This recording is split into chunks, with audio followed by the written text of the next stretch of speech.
Today I'm going to be taking a look at The Big Bang Theory, Season 1, Episode 9, the Cooper-Hofstadter Polarization. The episode gets this title because this is the first episode where we see some significant conflict between Leonard and Sheldon. So the episode starts off with Leonard, Sheldon, Raj, and Howard in the apartment. They are running an experiment in which they are hooking up receivers to various electronics and then sending a signal over the internet to control the devices. They start with a lamp and then the radio, which draws in Penny, asking them to turn it down. Penny's not very impressed with the experiment, so to try to show further, they enable public access, which allows people over the internet to access their devices, turn them on and off, and it even controls some remote control cars.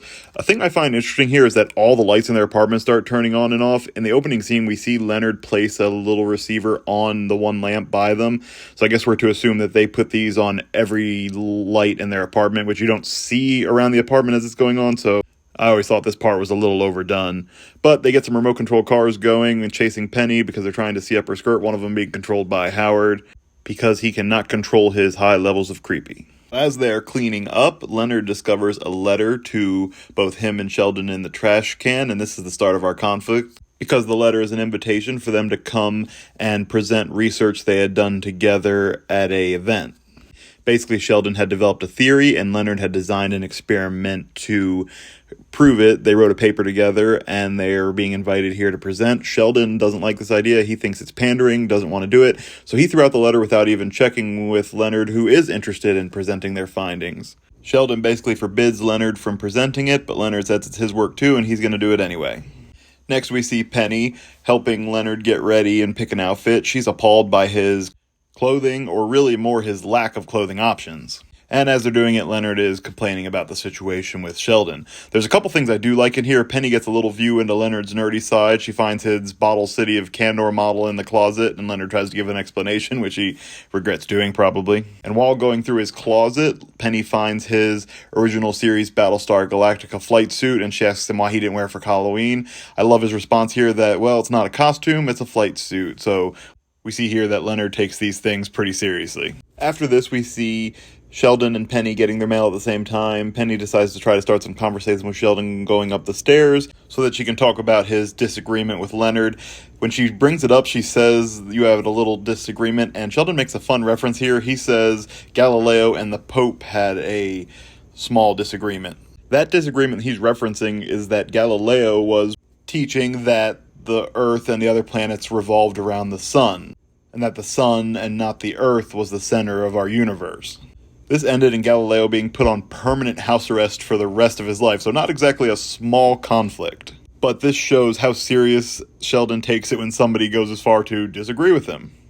Penny tries to help, but in the end really just makes things worse when she reveals that Leonard had said, most likely in anger and frustration, that Sheldon had a lucky hunch, which led to the theory that they wrote this paper about. Sheldon takes this as a deep insult and is more mad at Leonard than ever at this point. Next, as Leonard's getting ready to leave to go give the presentation, he basically says that the reason he said that Sheldon had a lucky hunch is so that he could impress Penny, which I guess worked to the degree that at least she's going to go see the presentation, but Leonard does make one final attempt to ask Sheldon to come present the findings with him together. Sheldon continues to refuse, and Leonard leaves, and Sheldon is trying to use his mind to make Leonard's head blow up as he's walking out the door. So as they get to the actual presentation, they're outside. Howard says that there's like 20 to 25 people inside the room, which Leonard finds kind of intimidating. I guess that's because at this level, there's probably only a certain number of other scientists who are going to be interested in this exact focused area of research. But it's pretty funny that this makes him nervous. Howard recommends that he does a joke, so he goes over a physics joke that goes over Penny's head, and honestly, I don't really get it either.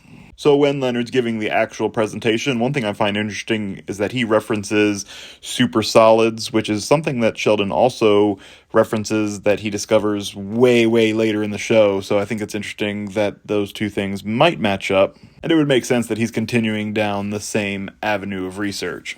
At the end of the presentation, we see two things. One, that Penny has fallen asleep, not surprisingly, and we see that Sheldon has hidden in the crowd and he is not pleased with the presentation. He's mad that Leonard left out his anecdote, and Leonard said that that's because it's not the actual science. They continue their argument, and Sheldon says he didn't want to give the presentation because he doesn't need an ego boost from people that he views as lesser minds. Leonard basically says that he also thinks he's smarter than everybody else, but he does want the ego boost.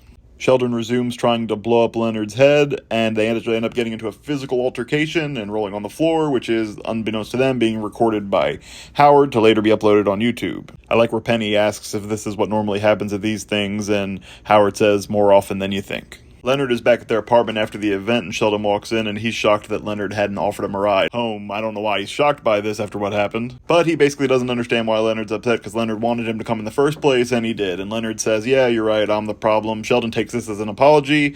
Leonard asks him for an apology, and Sheldon basically just apologizes for trying to blow up his head with his mind. Howard and Raj come in and reveal that the video of them fighting is on YouTube. They watch it. They're both pretty embarrassed by it. Penny comes in and she's upset because she finds out that Howard had put a picture of her sleeping on his shoulder on his Facebook page, saying that this is his girlfriend, and then she does the same thing Sheldon's been trying to do, and she tries to blow up Howard's head using her mind. And finally, we close the episode showing basically a Chinese version of Leonard and Sheldon watching the video, calling them nerds, but they had also done the experiment that they had done way back at the beginning of the episode, showing their lights getting turned on and off, and it turns out that it's being done by Howard, under the online name of Walla Wizard. So that is The Big Bang Theory, Season 1, Episode 9, the Cooper-Hofstadter Polarization. I do like this episode. It's not one of my favorites, but it does show some interesting conflict between Leonard and Sheldon for the first time. We see Sheldon's constant need for control over the situations he finds himself in, and a desire for control over the people around him, and just a very self-centered nature. Sheldon is one of those ultimate characters that you like, but at the same time, you really, at times, feel like you would just punch him if he was in front of you. Leonard and Sheldon get pretty mad at each other, but in the end, they're able to overcome it and move past it pretty quickly, actually. Although this is far from their last conflict. This is just a small taste of what's to come for them, as friends, roommates, and colleagues. As I said, this isn't one of my favorite episodes, but it's still pretty good. I give it a 7 out of 10 rating. I hope you enjoyed this video. If you did, please like it, please subscribe to the channel, please leave some comments, and please share with others. Thanks for listening, and as always, keep an eye out for the next video coming soon.